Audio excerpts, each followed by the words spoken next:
Hey, it's Tansel here, and today I want to look at how you can train your memory without memorizing, right? And I do this a lot with my coaching clients, where instead of getting them to just consistently memorize, there's a tool that you can use, or a bunch of tools you can use, and exercises that will help you to improve your memory, help you to create better connections by using visual encoding. So I'll go through that process with you today. There's a website called Memory League, and a lot of people use it for competing against each other, training their memory. It's really cool, and I use that all the time. You can also jump on my website as well and download some words. So I'm going to practice on words today. So I'm going to click on the words there, and I'm on custom level. So what that means is I'm just going to pick, random words. I'm going to put 1800 seconds, which is like 30 minutes, and just not worry about time pressure, because this site essentially it's people use it for competition and there's time pressure, so not going to worry about time. I'll hit start and we'll just go through the process. Okay, so first word is festival. Now, when I think of festival, I think of there's a lot of festivals happening where I live, and there's tents and rides and food and all that sort of stuff. So that's what comes to my mind.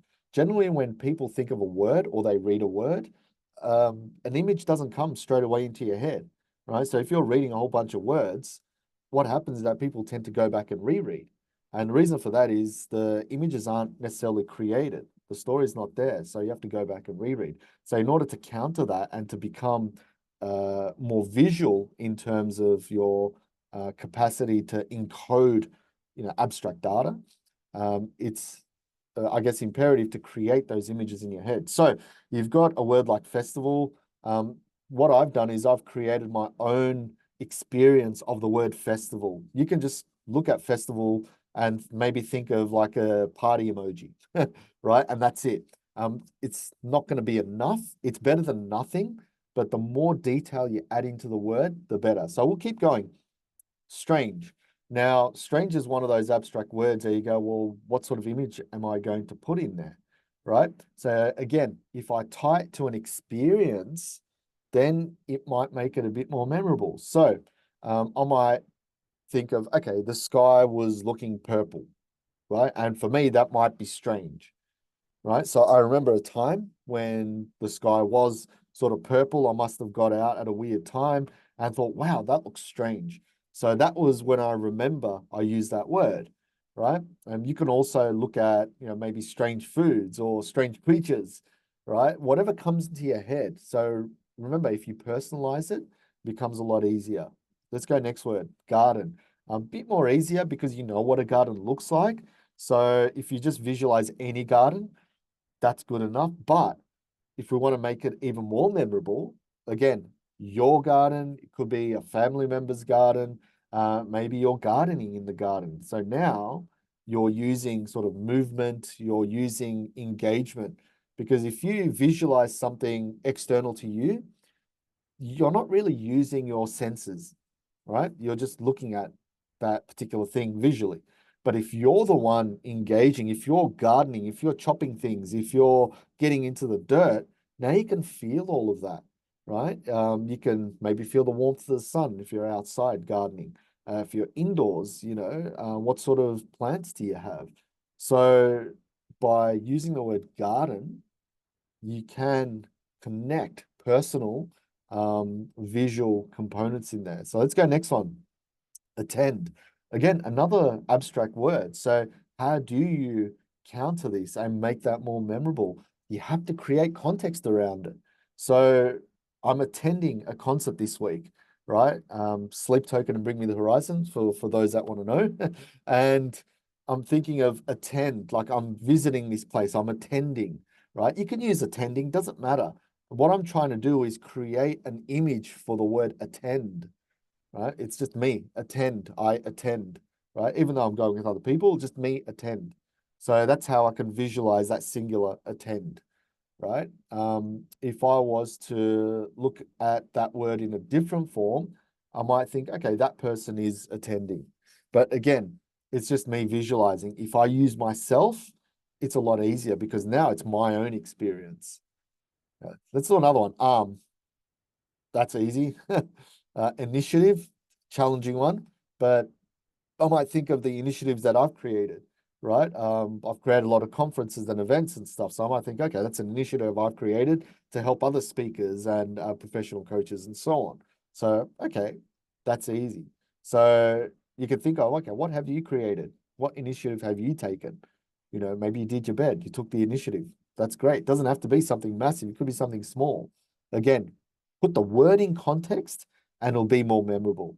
Now, the whole idea behind this is when you do start memorizing or learning something, then this higher level of visualization, this higher level of focus around that word is going to help you remember large bits of information, right? That's the whole idea behind this training.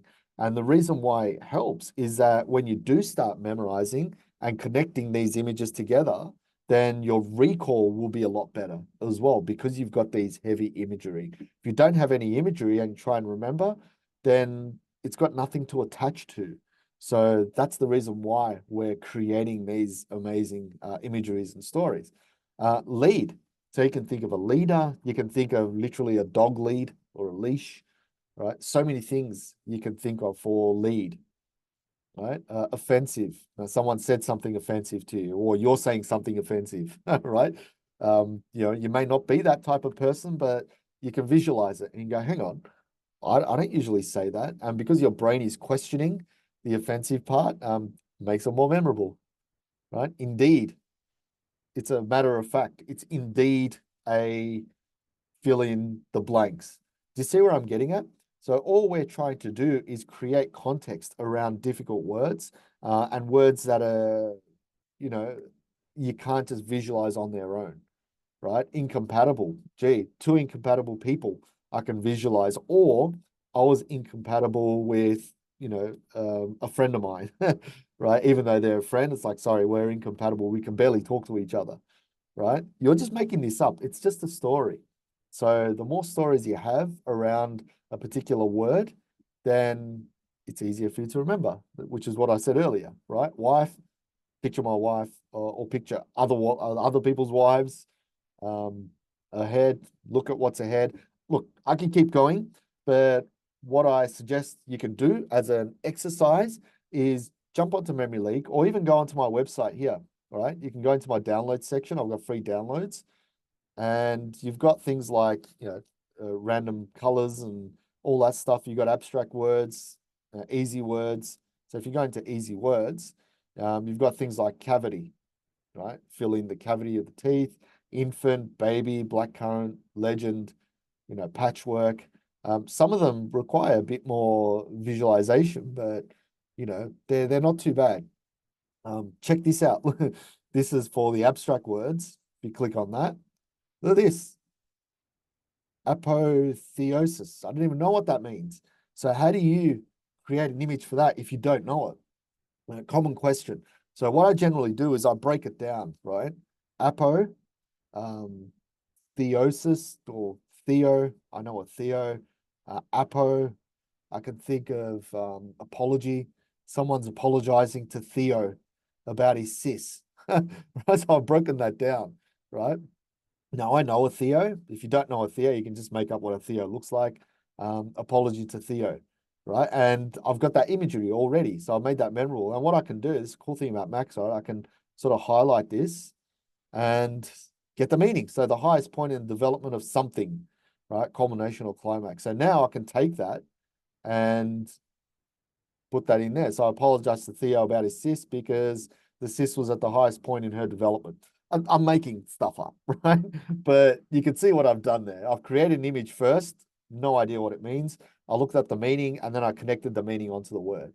So it's just playing around, you know, and, you know, don't look at it as in, oh, I've got all this effort to make just to, you know, connect the words. Just look at it as in playing around and trying to work out how to create images for stuff that are really challenging. I mean, I just saw this word now, gee, tachyphylaxis, if that's what it even, you know, if that's how you say it, right?